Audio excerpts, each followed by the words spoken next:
Imagine descobrir que a pessoa que você criou, alimentou no seu peito, trocou fraldas no meio da madrugada e defendeu como uma leoa.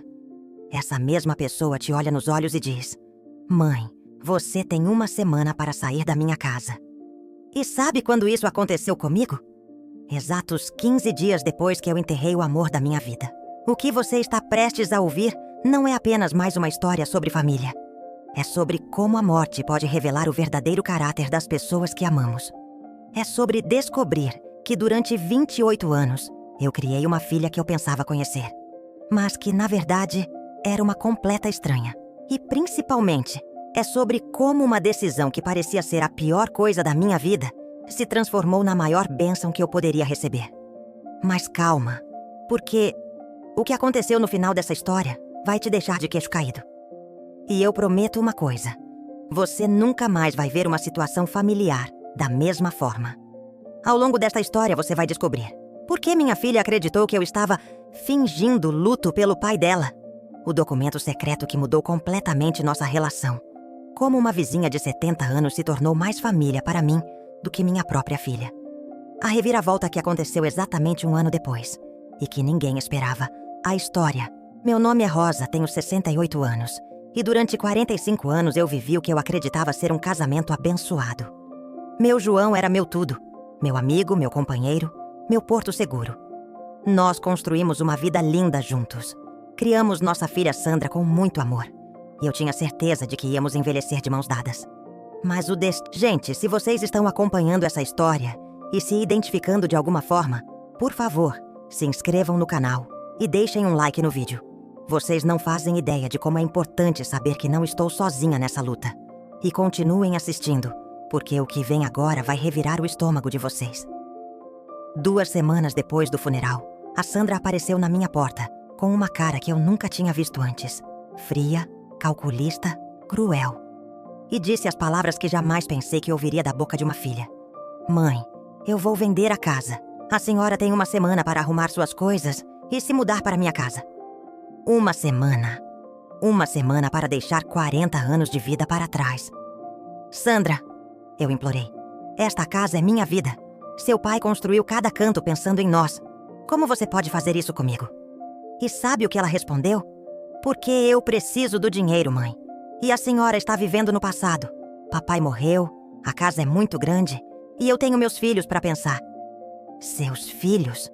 Os netos que eu ajudei a criar, que ficavam comigo nas férias, que eu cobria de amor e presentes. "E se eu não quiser ir?" Eu perguntei, ainda sem acreditar que aquela conversa estava acontecendo. Ela me olhou com um desprezo que gelou meu sangue.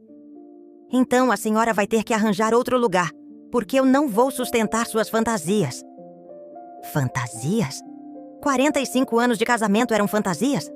Mas o que aconteceu depois que eu fui morar com ela foi pior do que eu jamais imaginei.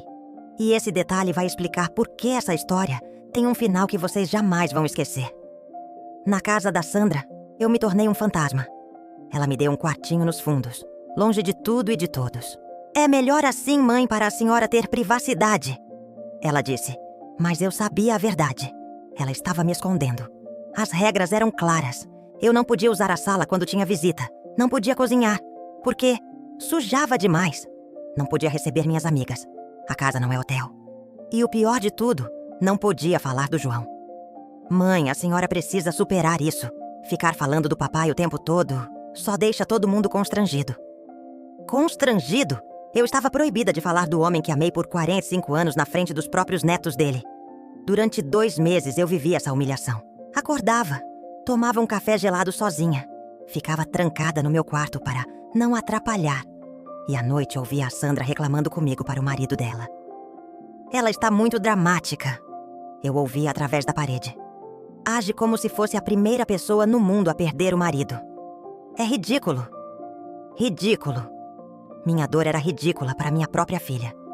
Mas o que ninguém imaginava era que essa situação terrível ia me levar para o melhor momento da minha vida. Foi numa tarde de dezembro que aconteceu o episódio final. Os netos da Sandra estavam na sala vendo televisão quando um filme romântico passou na tela. Era um casal de idosos dançando. E isso me trouxe uma memória linda do João. "Vovó Rosa, o vovô João dançava assim com a senhora?" Perguntou meu neto de 8 anos, inocentemente. Meus olhos se encheram de lágrimas de saudade, mas antes que eu pudesse responder, a Sandra explodiu. Chega! Eu cansei! Mãe, a senhora não pode ficar 5 minutos sem falar dele. Os meninos não precisam ficar ouvindo essas coisas deprimentes. Deprimentes? As memórias do avô deles eram deprimentes? Sandra! Eu disse, tremendo de raiva e dor. João era meu marido, pai dos seus filhos, avô dessas crianças. Ele merece ser lembrado com amor. Pois então vá lembrar dele em outro lugar, ela gritou. Porque eu não aguento mais essa sua vitimização. Arrume suas coisas e saia da minha casa. E foi assim, querida, que no dia 15 de dezembro, exatos 3 meses depois da morte do amor da minha vida, eu me vi na rua, com 2 malas na mão e o coração despedaçado. Mas o que aconteceu naquela noite mudou completamente o rumo da minha história. Sem ter onde ir, eu me sentei na pracinha em frente à casa da Sandra e chorei. Chorei por João. Chorei pela filha que eu perdi. Chorei pela vida que se desmoronou. Foi quando senti uma mão gentil no meu ombro. Era Dona Elza, uma vizinha que eu conhecia de vista. Minha filha, o que aconteceu? Ela perguntou com uma voz tão carinhosa que me fez chorar ainda mais. Contei tudo para ela. Tudo. E sabe o que essa senhora de 70 anos fez? Me levou para a casa dela e disse: Você vai ficar comigo até achar um lugar seu. E não aceito um não como resposta. Dona Elza se tornou a família que eu nunca tive. Ela me escutava falar do João com um sorriso no rosto. Me ajudou a encontrar um apartamentinho para alugar. Me apresentou para um grupo de viúvas que se reunia toda semana. Me mostrou que a vida depois dos 60 pode ser recomeçada sim. E mais importante, me ensinou que família não é só quem tem nosso sangue. Família é quem está ao nosso lado quando precisamos. Mas espera, porque o que aconteceu exatamente 1 ano depois dessa história vai te deixar sem palavras. 1 ano depois, eu estava na minha casinha nova, com minhas plantinhas, minhas amigas do grupo de viúvas, vivendo uma vida simples, mas cheia de paz. Tinha até começado a fazer artesanato para vender na feirinha do bairro. Foi quando meu telefone tocou. Era a Sandra. Mãe, ela disse. E pela primeira vez em muito tempo, sua voz estava diferente. Trêmula, assustada. O que foi, Sandra? Mãe, eu preciso muito falar com a senhora. 1 hora depois, ela estava na minha porta. Mas não era a mesma Sandra fria e calculista de 1 ano atrás. Ela estava diferente. Magra, pálida, com os olhos vermelhos. Mãe, ela começou. Eu preciso te pedir perdão. Perdão? Depois de tudo que ela me fez? E foi aí que ela me contou uma verdade que mudou tudo. Uma verdade que explica, mas não justifica, toda a crueldade dela. Mãe, quando papai ficou doente, ele me chamou para conversar. E me contou uma coisa que eu nunca soube. Ele me disse que ele não era meu pai biológico. O mundo parou. Ele contou que a senhora tinha tido um relacionamento antes de casar com ele e que eu era filha desse outro homem. Mas que ele me criou como filha dele porque amava a senhora. Minha alma se despedaçou. João nunca me disse que tinha contado isso pra ela. Sandra, eu sussurrei. Por que você nunca me falou? Porque eu fiquei com raiva, mãe. Fiquei com raiva da senhora por ter me mentido a vida toda. Fiquei com raiva de papai por não ser meu pai de verdade. E quando ele morreu, eu só queria me vingar. Vingar? Ela quis se vingar de mim porque eu tive um namorado antes de casar? Mas, mãe, ela continuou chorando. Eu descobri uma coisa terrível. Uma coisa que está me matando por dentro. E o que ela me contou em seguida foi a maior reviravolta de toda essa história. Mãe, semana passada eu resolvi procurar meu pai biológico. Queria conhecer, saber de onde eu vim. E eu descobri que ele morreu há 30 anos. Morreu em um acidente. Ela pausou, limpando as lágrimas. Mas não foi isso que me abalou, mãe. Foi o que a família dele me contou. Eles me mostraram fotos, cartas, documentos. E eu descobri que esse homem era uma pessoa terrível. Ele era agressivo, bebia demais, batia na esposa. Meu Deus. Mãe, papai me salvou. Papai salvou a senhora também. E eu joguei fora o único pai que realmente me amou por causa de um ressentimento idiota. A Sandra desabou no meu sofá. E não é só isso, mãe. Depois que a senhora saiu de casa, tudo desandou. Meu casamento está acabando. Os meninos estão revoltados comigo. Eu estou com depressão. E sabe por quê? Porque eu expulsei de casa a pessoa que mais me amava. Sandra. Não, mãe, deixa eu terminar. Eu vendi a casa. Vendi nossa casa. E sabe o que eu fiz com o dinheiro? Gastei tudo tentando impressionar pessoas que nem ligam para mim. Comprei carro novo, roupa cara, viagem. Tudo para esconder o vazio que ficou quando eu perdi minha família de verdade. Ela me olhou nos olhos. E pela primeira vez em anos, eu vi minha filha de verdade ali. Mãe, eu sei que não mereço, mas eu preciso da sua ajuda. Não financeira, não. Eu preciso que a senhora me ensine como ser filha de novo. Como honrar a memória do papai. Como pedir perdão para uma mãe que eu machuquei tanto. E sabe o que eu fiz, querida? O que qualquer mãe faria. Abri meus braços e deixei minha filha chorar no meu colo, como ela não chorava desde criança.